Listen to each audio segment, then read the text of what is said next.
Elias adjusted his suit for the fifth time, muttering under his breath about how spacesuits should come with an instruction manual or at least a panic here button. The hall of the Aurelia stretched out before him like some cosmic cathedral, its walls pulsing with veins of glowing crystal that seemed to respond to his nervous energy. He tried to blend in, a human in the midst of beings that seemed designed by someone with either no concept of biology or a wicked sense of humor. Some floated 3 feet above the floor, their translucent forms reflecting the ambient light like liquid rainbows, while others had limbs that multiplied in ways that made Elias unsure if waving was acceptable or insulting. He nearly stumbled over a hover drone shaped like a teapot with legs, and it squeaked at him like a scolding ant. Interstellar diplomacy, Elias whispered to himself, basically an elaborate cosmic game of musical chairs where everyone has tentacles. He glanced around, trying to find a seat that didn't require a degree in gravitational physics or the courage of someone who had survived a nebula storm without becoming part of it. Every chair was occupied, suspended, or surrounded by tiny floating orbs that glimmered like impatient bees. He made a mental note to never underestimate the subtle power of a good chair in galactic politics. He wandered through the throng of dignitaries, stepping carefully over an elegant crystalline creature that hummed pleasantly when disturbed. It reminded him uncomfortably of a harp crossed with a jellyfish, and he fought the urge to apologize. As he debated whether apologizing might be seen as submission or simple manners, he felt a firm grip on his wrist. His mind went blank for a second. He half expected to be yanked into an airlock or handed over to some intergalactic customs officer. Instead, he looked up and found himself staring into eyes that shifted in color from amethyst to silver, reflecting lights that seemed borrowed from distant galaxies. The hand holding his wrist was delicate yet strong, the touch commanding attention without demanding it. Long ears, graceful and shimmering like brushed steel, framed a face that was strikingly human in its structure, yet undeniably alien in its perfection. She tilted her head slightly, a gesture that managed to be both playful and regal, and said, "Sit here." Elias, caught between awe and instinctive panic, nodded dumbly, bumping his knee against a floating console in the process. He muttered something about chairs having a hidden agenda, which she ignored with a faint smile that made his stomach do something he wasn't sure was appropriate for a diplomat. He followed her guidance, noting the subtle hum of energy that seemed to ripple around her, like a calm storm contained in a perfect bubble. The chair she directed him to hovered a few inches off the ground, cushioned by fields of soft light, and he gingerly lowered himself into it, making a faint whoosh sound as the stabilizers engaged. "Careful," she said, her voice melodic yet teasing, "gravity isn't as loyal as it appears." Elias coughed, almost spilling his water, and nodded furiously, feeling like a schoolboy caught in the presence of a galactic teacher. He could hear her laughter, a soft, airy sound that caused the light in the room to ripple in a way he didn't understand but found oddly comforting. Around them, the room was alive with alien activity. A council of 3 crystalline beings rotated slowly, communicating in a series of harmonic tones that made his head spin in a way he could only compare to a bass solo played inside a wind tunnel. A gaseous figure floated nearby, its form folding and unfolding like smoke in a carefully choreographed dance, occasionally tapping its hands against the floating consoles to make adjustments to the room's atmospheric conditions. Elias tried to ignore them, telling himself that the subtle chaos was part of interstellar hospitality, but he couldn't stop glancing at the Queen, whose presence seemed to anchor him in a way that defied logic and physics. "Earth customs?" she asked suddenly, leaning just enough that her long ears brushed the back of the chair beside him.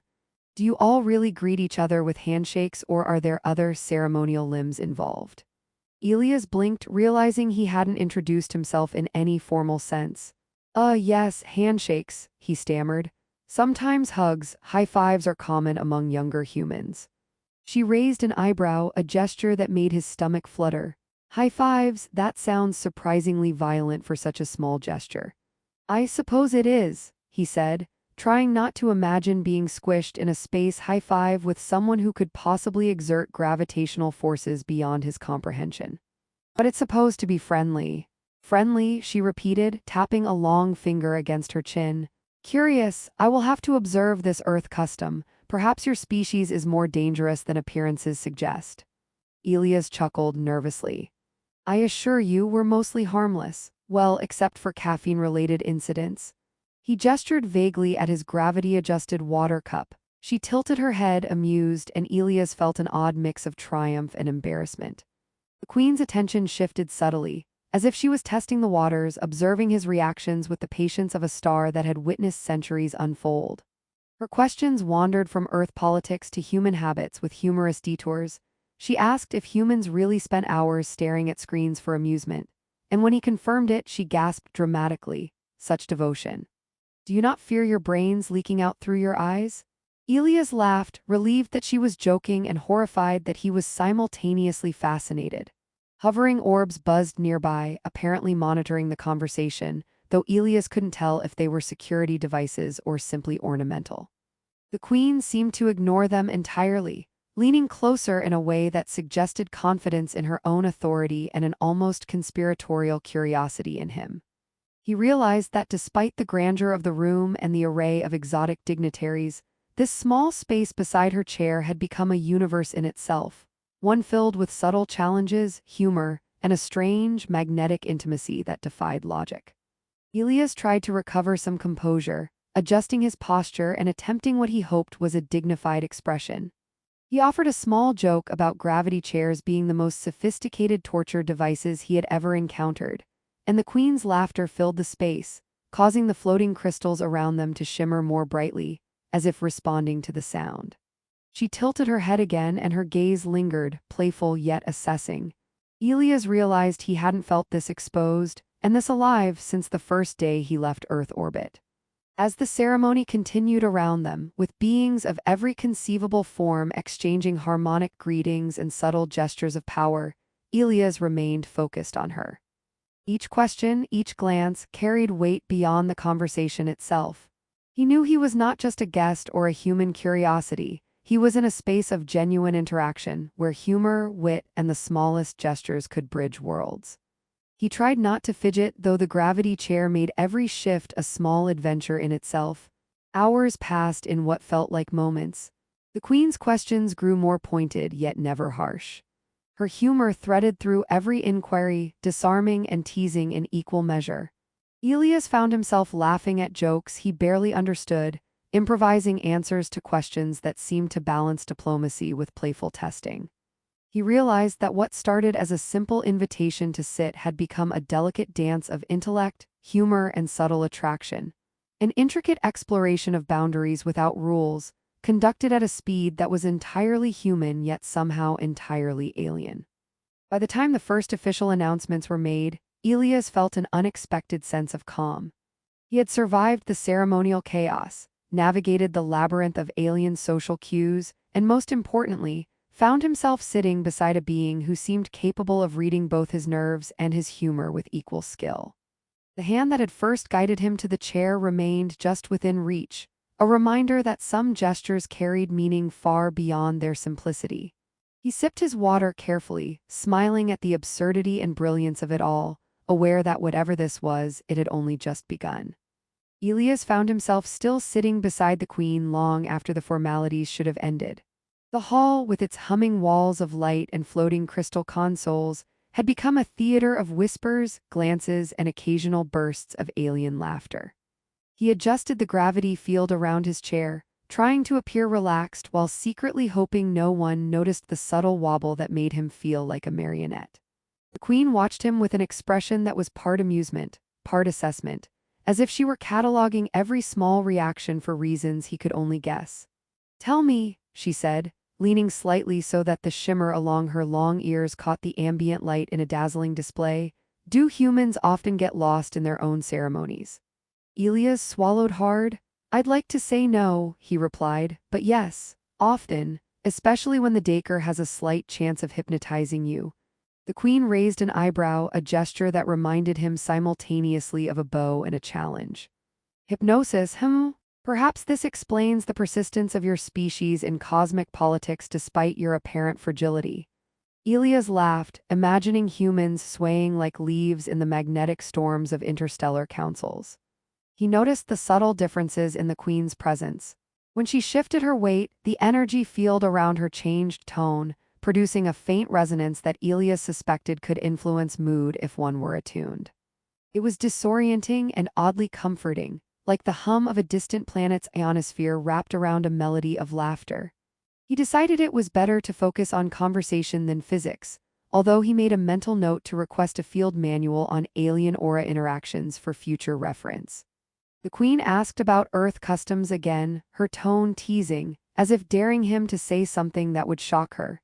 Elias mentioned human meals, the ritualistic consumption of coffee, and the inexplicable obsession with television shows. She gasped, dramatically clutching her chest, long ears sweeping back. "You mean to say that a liquid brewed from beans dictates emotional stability?" Elias grinned. "Exactly. It's our most sophisticated social tool, second only to awkward small talk." The Queen laughed, and the sound rippled around the hall, causing a nearby hoverorb to oscillate gently in amusement, as if even machinery could not resist her humor. A delegation of gaseous beings drifted by, exchanging soft harmonic tones that sounded vaguely like someone tuning a harp underwater. Elias tried to follow the conversation but quickly realized he was too human for this. He gave a small shrug which the Queen noticed. "You find our guests perplexing," she said, a small smile tugging at her lips. "Yes," he admitted, "and fascinating. I think a few of them might be attempting telepathic insults, but I'm not sure if I should be flattered or offended." She laughed again, a gentle, melodic sound that made the fine hairs on the back of his neck stand on end.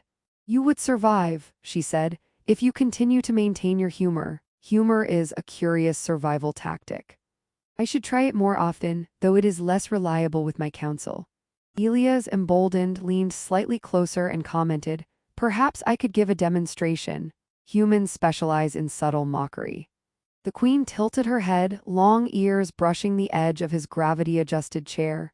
"Proceed," she said, a glint of mischief in her shifting eyes. Elias tried to imitate the rigid movements of a crystal being that had been giving him side-eye all afternoon. His attempt was ungraceful, causing him to nearly tip sideways, and the Queen's laughter rang out like liquid starlight, causing nearby dignitaries to blink in confusion. "Your species is delightfully clumsy," she said, still smiling, "and yet somehow capable of surviving the chaos of the universe." They shared small jokes and stories, each revelation threading a web of subtle intimacy. Elias recounted a minor disaster on a supply run to a colony of sentient squid. One had decided his hand was an acceptable perch, which had led to an embarrassing, slippery escape from a storage bay. The Queen told him about a ceremonial hovercar ride that ended in a nebula of sentient clouds, the resulting diplomatic embarrassment alleviated only by her quick improvisation. Elias laughed until he realized that even in a room filled with aliens of every conceivable form, his laughter resonated most with her. A pause followed, comfortable yet electric. Elias noticed the way her eyes lingered on his expressions, how her long ears twitched subtly with her amusement. There was an intelligence behind her humor that suggested she was analyzing him, teasing him, testing him all at once. He decided it was better to play along than to resist. "I think your people might secretly enjoy chaos," he ventured. "It keeps you sharp." She tilted her head, considering this. "Perhaps. Or perhaps chaos keeps others from realizing how well we orchestrate it. Humans are charmingly transparent."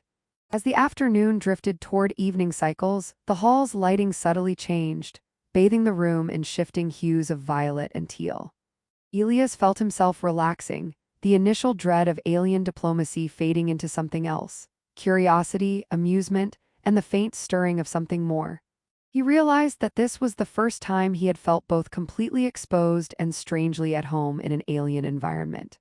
He dared to joke about the floating crystals, suggesting they were all secretly judging him, which earned another burst of her laughter. Hoverorbs floated closer, monitoring subtle exchanges, and the Queen remarked, "You handle observation well. Perhaps you will survive our rituals with dignity intact." Elias swallowed. "I hope dignity doesn't require levitation lessons." She shook her head slightly, long ears brushing the edge of the chair beside him. "No, it requires subtlety, humor, and bravery in the face of the absurd. You may possess all three, though not always in equal measure." He laughed again, realizing that she had just delivered a compliment disguised as critique.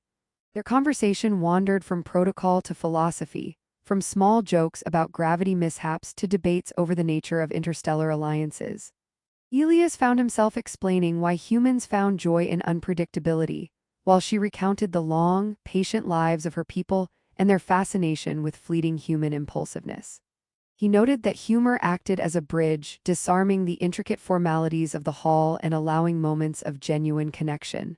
The queen leaned closer, almost conspiratorially, asking, "Do you find our customs overwhelming?" Elias shook his head, smirking. "Not if I can make jokes along the way. I think laughter is universal, though I'm sure some of your guests might disagree." She chuckled, her eyes glimmering, and Elias felt the subtle pull of shared amusement, a gravitational anomaly of its own. The hall around them continued in orchestrated chaos, dignitaries exchanging harmonic greetings and subtle power signals, yet for a brief moment, the space beside the queen became its own world, a bubble of humor, curiosity, and nascent trust. As the cycle progressed, the queen posed a series of curious challenges disguised as questions, inquiries about loyalty, authority, and human risk-taking. Each time, Elias responded with a mix of sincerity and wit, discovering that the balance of humor and truth seemed to please her. He realized that this was no ordinary audience with a ruler. It was a subtle test, a playful exploration of intellect and personality. The floating orbs seemed to hum in agreement, their lights flickering in rhythm with the conversation. At one point, she asked him about human storytelling, and he confessed that humor often served as both armor and invitation. "Stories are how we survive absurdity," he said. She nodded slowly, her long ears twitching thoughtfully. "Survival through absurdity," she mused. "An admirable tactic. Perhaps you will teach me, human?" Elias grinned, feeling a spark of excitement. Teaching a galactic queen about human absurdity was not in his job description, but somehow it seemed exactly the right thing. By the time the ambient lighting shifted to mimic a twin sunset, Elias felt the transformation of the afternoon. The initial nervousness, the fear of making a faux pas, had melted into laughter, stories, and shared curiosity. He had survived alien observation, floated furniture, and interstellar etiquette, yet he felt alive in a way that transcended fear. He realized that sitting beside the queen had become more than an honor. It was the beginning of a subtle bond, one forged in humor, wit, and the quiet thrill of shared discovery. Elias adjusted the controls on his gravity chair again, though he no longer did so out of nervousness but rather curiosity. The hall of the Orlia shimmered around him like a living mosaic, but he noticed things now he hadn't before. The subtle flicker in the floating crystals that echoed the queen's laughter, the harmonic shifts in the air as her energy subtly shaped the room, the way the other dignitaries' conversations formed a backdrop that was more orchestra than chaos. Sitting beside her had transformed from a perilous task into a vantage point, a lens through which he could appreciate the strange elegance of alien society. The queen leaned slightly toward him, long ears brushing his shoulder in a gesture that felt intimate without being intrusive. "You have learned quickly, human," she said, her eyes glimmering in the soft violet light. Elias grinned. "Learned what exactly? How to avoid offending a room full of floating beings? How to survive laughter that might shatter a crystal chandelier?" She laughed, the sound like water trickling over starlight. "All of it and yet more. You have adapted, and in that adaptation you have shown insight, observation, humor, bravery." He raised an eyebrow. "Bravery. I mostly just tried not to trip over my own feet." She tilted her head, amused. "Bravery often wears the mask of clumsiness." A cluster of crystalline delegates floated past, humming a complex harmonic that made Elias' teeth vibrate in a way he found uncomfortable but not unbearable. The queen watched his reaction with a hint of mischief. "You adapt to our sounds quickly," she said. "Impressive for a species with only 2 ears." Elias grinned. "We humans have survived worse acoustics. My first orchestra rehearsal nearly killed half of my family." She laughed again, and for a moment, the weight of interstellar politics and ceremony lifted, replaced with a sense of shared amusement that made the vast hall feel smaller, warmer. Their conversation drifted naturally to exploration and diplomacy, as though the room around them had become a private classroom. Elias asked questions about her people's philosophy, their long-lived patience, their fascination with human impulsiveness. She answered with a mix of pride and gentle teasing, painting visions of floating cities over endless oceans, nebula storms captured in glass-like orbs, and hovercars that moved with grace rather than speed. Elias responded with stories of human absurdities, adventures that involved misfiring rockets, interstellar bureaucracies, and occasional encounters with creatures that were better left unmentioned in polite company. Each tale drew a ripple of laughter, and he noticed that her eyes softened in response to humor, to the acknowledgement that even across galaxies, some experiences were universally relatable. At one point, a minor crisis occurred. A small swarm of maintenance drones, misprogrammed or perhaps mischievous, began buzzing around the floating seating areas, knocking over delicate trays of refreshments.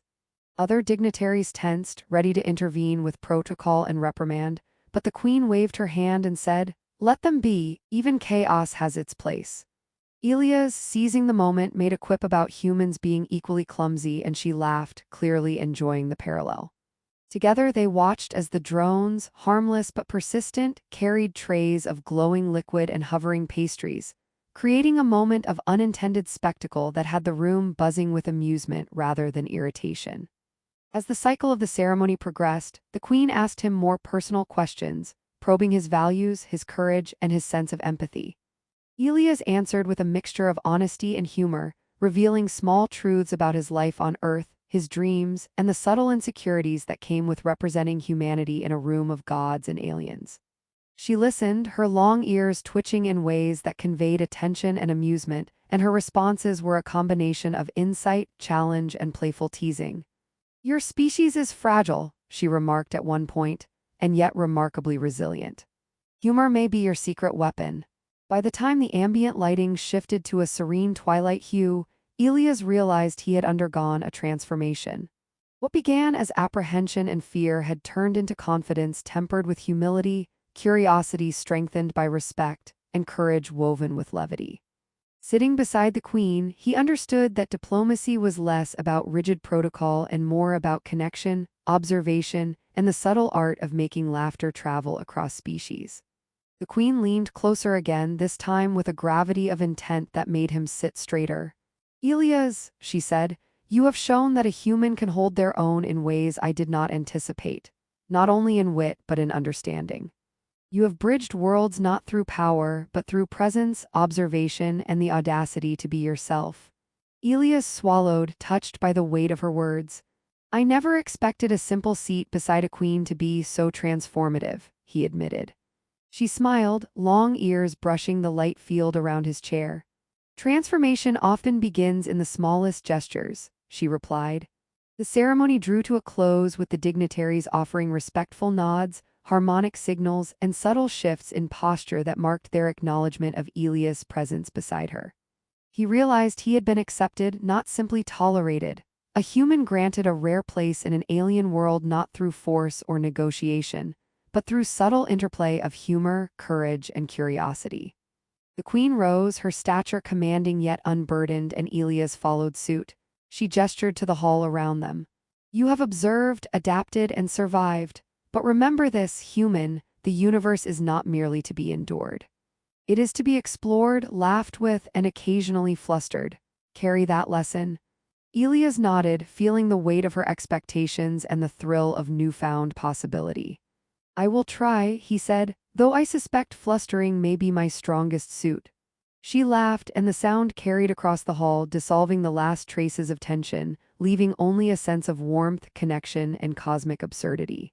As he prepared to leave the hall, Elias noticed the subtle changes in himself. He moved with more awareness, more humor, more courage. He understood the delicate balance between observation and action, humor and seriousness, self-preservation and audacity. He had faced the surreal, the alien, the overwhelming, and emerged not just unscathed but enriched, carrying with him the subtle bond forged beside the